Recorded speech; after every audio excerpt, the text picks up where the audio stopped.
there's varying degrees of Hasbara defense of Israel out there, right? And I think what a lot of the Slop tubers have decided to do is, instead of like tackling the issue head on and really talking about the politics of it or the policies or the ideology behind Israel's actions or Zionism or any number of different things that they could cover, they've decided to cover this from the aspect of drama by basically positioning themselves against people like myself, yourself, and many other content creators who were unafraid to openly state their opinion about Israel, even immediately after October 7. And they basically rode the wave of enmity for as long as they could. What does enmity mean? Sorry. Resentment, hatred. Yeah.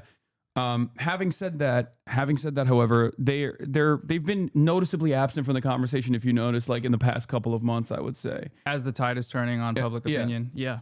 And the tide shift has already taken place, and now I think for even their fan bases, like they realize this is even for their fan bases, this is like a non-starter, right? So they have been forced to change tactics, I guess, and like hyper focus on drama on other things. Yeah, it's like the whatever framework of content that's been used to see like, okay, this guy online says something that's like kind of left politics. I'm right wing, so I'm going to clip that thing out of context, make a whole video about it, make a bunch of money off of it. The videos do well. Everybody makes the same video, so that way it boosts it in the algorithm. They're all friends. They low-key collaborate, or they low-key watch each other's videos, and it's the same video where they say, oh, that guy's doing terrorism. That's the framework of how the content ecosystem works. And then a genocide starts happening, or a genocide escalates to the point of a very visible and obvious and well-documented genocide. My goat. And then now, I mean, this is a totally unprecedented thing, but what happens is they apply that same framework to an actual genocide, and all of your criticism of the genocide is towards the people that are opposing it and fighting against it. And at that point, you're helping the genocide. Like, you're backing it. That was the big thing they got mad at me and tried to sue me for, is like, you can either fight against a genocide or back a genocide. There's no middle ground here. And if the only time you spend talking about it is attacking the people that criticize it and attacking the people that have, been vocal anti-Zionists, or attacking the groups in the world that are resisting militarily as terrorists or whatever, then you're helping. You're just backing. It's one or the other, right? And they chose that one because they don't like a YouTuber, right? That's the whole thing. Look at the comments. They lost the narrative. Oh, yeah, The Atlantic posted, Hamas wants Gaza to starve. This is by Ahmed Fouad Al-Khatib. You might be familiar with who this person is, maybe because you saw me cover him before. He's attacked me as well. He is the only supposedly pro-Palestinian voice who is Palestinian himself, even though he calls himself Gazan, okay, not Palestinian. Never met a Palestinian who says, I'm Gazan, instead of saying that they're Palestinian first, except for Ahmed Fouad Al-Khatib. Ethan Klein had him on his broadcast. They literally fundraised for the Atlantic Council, which Ahmed Fouad Al-Khatib is a part of. Atlantic Council is a pro-NATO right-wing think tank. Funded by the U.S. Defense Department, primarily? Yes. And Ahmed, we're going to do a deeper dive into this, because now that the toothpaste is out of the tube, cat's out of the bag, people are recognizing that Israel is deliberately starving the Palestinian population, and it's one of those it's one of those things that's like an undeniable war crime of epic proportions, and it's brought out harrowing images that even mainstream media has had to cover. More and more people are recognizing this devastating reality. So, of course, as time goes on, those who are tasked with defending Israel in its weakest moments for PR are getting more ridiculous. Yeah, they have quite the heavy burden to refute 1,000 pages of reports from humanitarian organizations accusing Israel of genocide. You're going to write an op-ed like Brett Stevens that's 3 pages trying to refute 1,000 pages of evidence. You can't do that. You can't do that, and the comments will immediately reflect that. Like, what's the shift is crazy to see. I mean, it's not crazy. It was inevitable, but seeing it happen and how fast it's happening now, as it's like the liberal establishment is kind of like, if you have Obama calling for aid to Gaza, that means something. That has to be a big deal in terms of like public perception. But like, yeah, it's fucking crazy. I didn't say he's pro-Palestine. I said he's pro-Palestine in air quotes. You talking about that guy? Yeah. Ahmed. This is the collaborator guy. he is different than the average like Israeli ultranationalist, right? He's not. He is Palestinian. He has family in Gaza. Many of his family members have been slaughtered by the Israeli state. He is a collaborator. Okay, he's a collaborator with the Israeli state that works with an American think tank that is, of course, understandably pro-Israel. America is pro-Israel. It's an American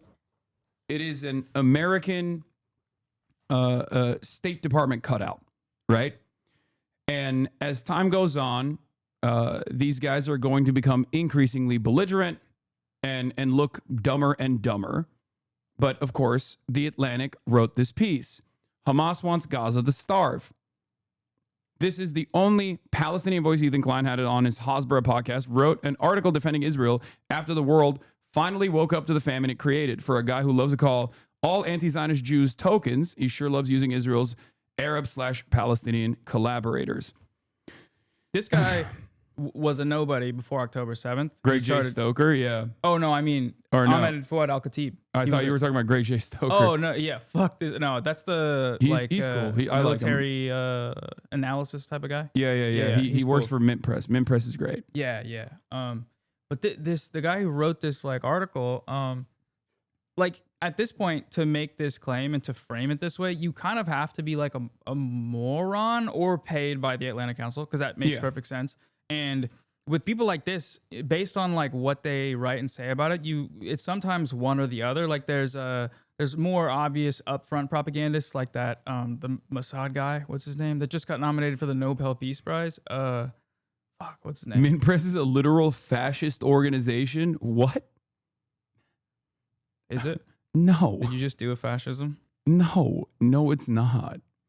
What the fuck? I love that you talk to your chat. Yeah, what is it called? Getting not, one guide? Is that a thing? I learned about that the other day. I do get one guide quite a bit.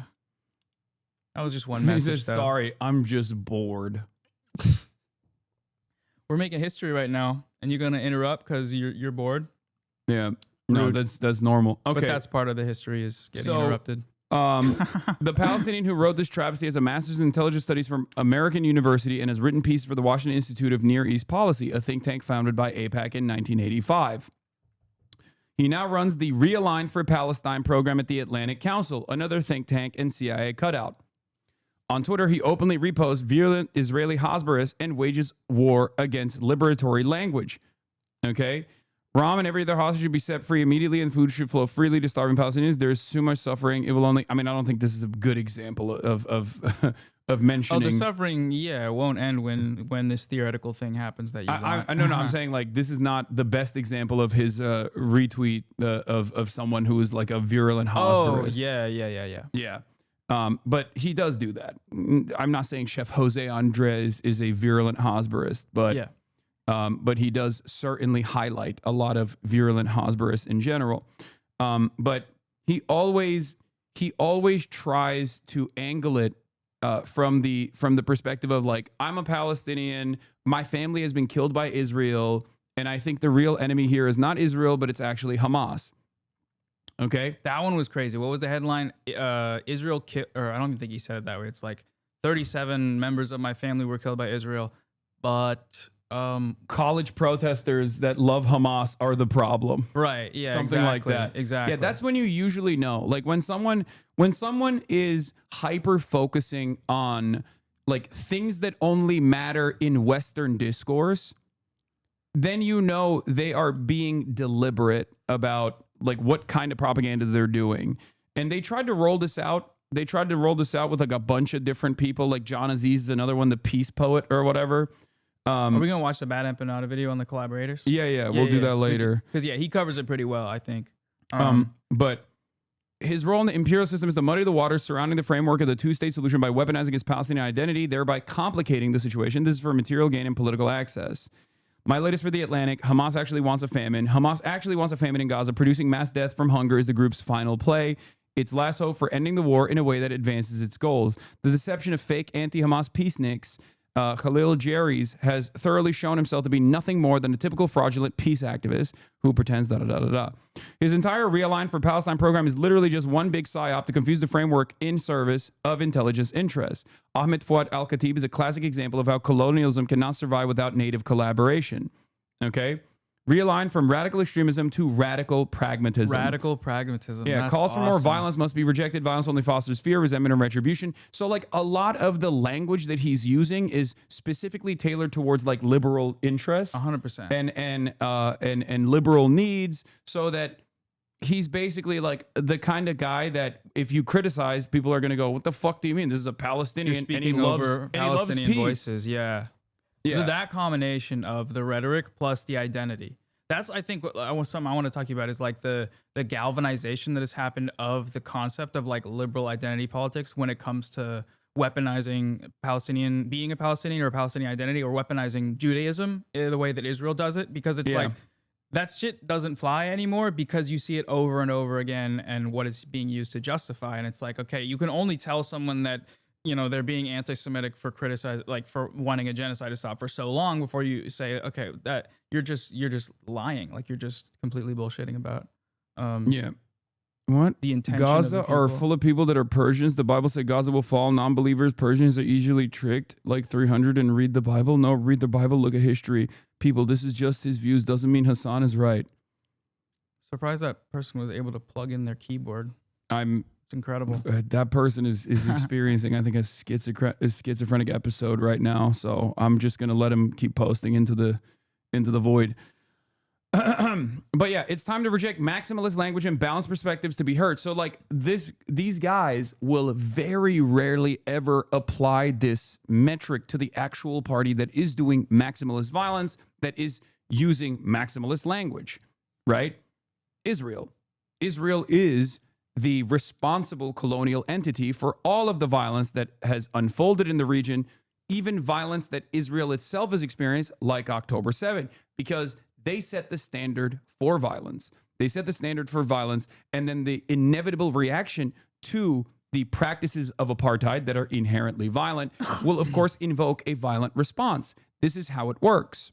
Okay? When people talk about, you know, cycles of violence, there is truth to the idea of a cycle of violence, but the disproportionate power, and then specifically like the inception point of that violence. The violence started somewhere, and it was the foundation of Israel, or I guess, you know, Zionism as an ideology. It starts there. Everything that happens after that unfolds under the same logic, affirming the same ideology, and, you know, reactive violence is treated by people like this as the new they're weighed in the same way, just like, you know, the New York Times will weigh them in the same way as they said this, the other guy said that. It's like there is no comparison here, and there's no way to adequately, in a single article, even like contextualize the discrepancy in the systematic nature of the violence. The repeated over and like, you know, the aid massacres, right? They're happening every day. It's like 50 people are getting gunned down while they're running into these, you know, cages that Israel has set up for them while starving. You see the bodies that are going into the hospitals. They have bullets in them, and you can see their hip bones. And it's like, this is happening every day, but people want to talk about, you know, things like this. They want to highlight, you know, rhetoric. They want to talk about, you know, people's terroristic feelings, rhetoric. people's feelings. It's about feelings and ideas and like feelings of people in the West who like people who live in the comfortable bosom of the West, and how this hurts their feelings. It's like, I don't care about people's feelings at this point. Like, I usually don't, when there's like a tremendous imbalance of power and asymmetry to the way that Israel has been able to slaughter so many Palestinians. It's completely ridiculous. To hyper focus on the feelings of people in the West is so insane to me. And even when it comes to like genuine anti-Semites like Myron Gaines or something, or a Sneeko, where they do not like Jewish people, and they're using pro-Palestine, you know, rhetoric to facilitate that anti-Semitism. Even when it comes to that, people that focus in the entirety of their time, and it's fine to want to criticize the anti-Semitism there, but if all you're doing is looking at these examples of rhetorical anti-Semitism, you know, these things these people are saying, which are anti-Semitic, but you're talking about tweets, you're talking about words, versus systematic mass murder and genocide that is actually happening right now on the ground with real people. And at the same time, also the government is doing the same rhetoric or worse, the people in power, not random podcasters, then you're helping that second group. I right? tried to describe this to the Nelk boys after they interviewed Benjamin Netanyahu in my conversation, where I was like, I wouldn't talk to Nick Fuentes. I wouldn't have Nick Fuentes on the podcast because Nick Fuentes is a neo-Nazi, right? He is an overt anti-Semite. He has tremendous hatred for all different kinds of marginalized groups. But even Nick Fuentes is still a fucking neo-Nazi in America as like a podcaster. He's like a media personality. Benjamin Netanyahu is an actual war criminal that is responsible for this genocide, right? And he's not the only party that's responsible, but he's perhaps the most responsible. He's like spearheading this. And there's even legal repercussions that are unprecedented from the likes of the ICC to try to get him arrested for these war crimes. Like this is like, he is probably one of the worst people on the planet at this moment. Right. And therefore he's even worse than Nick Fuentes to talk to. And I don't think Nick Fuentes is a person that I don't even think, I wouldn't give a platform to Nick Fuentes for his opinions to begin with. But he has the opinions and he's also implementing the action beyond it. Right. So you said you wouldn't have Netanyahu on. I mean, they wouldn't offer, of course, but that would never happen regardless. But right, obviously, but it would be very different. A conversation between me and Netanyahu would take place in a very different setting than a conversation between you wouldn't the ask Nelk him boys. about Burger No. King. No, it wouldn't be like my conversation with Rashid Al Haddad, who is a now 20-year-old Yemeni TikTok influencer. That's not what it would see be that like. photo he posted the other day in front of the Galaxy leader with our photos printed out. Oh, I didn't see that. It's crazy. But yes, like power imbalance. A random kid subject to a genocide. yeah, Since he was like 10 years old, probably. yeah. Growing up in a genocide, that makes you a danger to the world, and you should be banned from Twitch, and you should be deplatformed. Even if he was and I try to explain this to people, like Yeah. even if he was literally the leader of Ansar Allah, okay, even if he was like a member of the Houthi family, a leader in the Ansar Allah movement, like that is still nowhere near at the same level of like doing unimaginable war crimes as Benjamin Netanyahu, and yet one figure is seen as like just a responsible state leader. What do you mean? That's just a foreign leader versus the leader of a foreign nation that is conducting a military campaign to stop the genocide.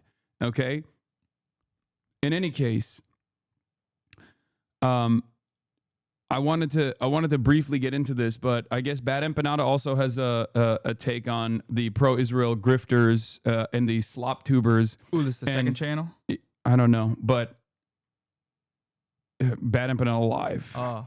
So the reason why we're covering this for a lot of people who say like, oh, dude, like this is just drama. I totally understand why you think it is. But there is at this point like millions and millions of views that have come from these slop tube content creators in defense of Israel's genocide. Even if they don't directly say that they're pro-Israel, even if they sometimes say they're anti-Israel, okay? Or even if they say what Israel's doing a genocide, if they spend we all have a finite amount of time on this planet, and certainly as content creators, we all have a limited amount of time to make an impact. If you're using all of that time to attack the pro-Palestinian side as aggressively as possible and never reserve even a fraction of that animosity towards the actual responsible party here, Israel, then you're not pro-Palestine. You're just not. You are a coward who is pro-Israel, but too ashamed to openly say you're pro-Israel. Sure hoping your time here is finite, law. I mean, we're all going to die, chatter. Wait, myself included. It was your birthday a few days ago, right? Yeah, I'm Happy 34 birthday. now. I'm Yeah, so, keep doing what you're doing. Seen a bunch of drama YouTubers defend Israel just because they don't like one guy has made me lose a lot of faith in humanity. I think it's not necessarily just that a bunch of drama YouTubers defended Israel because they wanted to attack one guy and thought this was a great way to farm clicks and do drama. It's the fact that there are plenty of people in those audiences that didn't go, this seems weird. This feels like you're just attacking this guy because you hate this guy. You're using this genocide as like a point of drama. To Part of it is they don't clicks. have a lot of them, and I would It's the venture to say audiences that they don't have exist the that make me context. sad. They don't have the context when you say a clip of, it doesn't matter if rapes happen on October 7th. That doesn't change the dynamic that Palestinians shouldn't be subject to genocide. When they take the first part and then they make a whole 20-minute video about how you love rape, even though all you were saying was Palestine should be free and not genocided, then of course people are gonna come to a less informed conclusion, especially when they are slop tuber audiences where they don't have the context. And I think like that's why a lot of times taking the opportunity to provide more context is the most helpful thing to do with those people. But at the end of the day, I think drama as like a category, it doesn't really adequately cover what we're talking about here, because we're talking about creators talking about other creators, but there's a lot of undergirding political issues that drama doesn't suffice if you're just, because it gives a sort of a tone that you're just talking about another creator for the sake of talking about them. Yeah. When they are doing drama content in the sort of format that they've always used, but they're also defending a genocide with it by only attacking anti-genocide advocates. So yeah, it's I hope that their audiences at the very least, like as the attitude around this shifts, as more and more people come to that recognition, I hope that people in their audiences at the very least, like even if they still fucking hate me or hate you or whoever the fuck, right? They still at least like arrive at the correct position inevitably. That's why I'm more open-minded about people who are like, oh, now it clicked for me, right? Like the average person online that has only now come to this conclusion. I have a lot less smoke for them than I do for politicians, for example. And my only expectation from those people that come to the conclusion, the correct interpretation of events, that Israel is doing a genocide, and it is perfectly valid, both legally and morally, to resist against the genocide of people, that they don't fucking do this wishy-washy, but, I only came to this conclusion late because the left was too aggressive, or because I don't like Hasan, or because I don't like Noah. I don't like Bad Empanada and the way he was speaking about it. Like, don't try to come in after the fact and then still try to like attack people who have been on the right side on this issue from the start. I know people don't remember what you said. They remember how you made them feel. And maybe I made you feel really bad. I'm welcoming at this point, as long as you don't fucking consistently keep trying to cope and act as though you would have been right all along if it wasn't for these like leftists who were being annoying to you or something. Yeah, if all the people that have been like propagating this these attacks against creators that are pro-Palestine or anti-genocide, if all of them decided right now or realize, okay, I was wrong about this, they don't need to address that they were wrong through like I don't even care if they address that they were wrong, and that they don't need to tell us that we were right, because none of that really matters. What matters is that the genocide is happening and they have a platform to say something and shape public perception, and they need to start using it.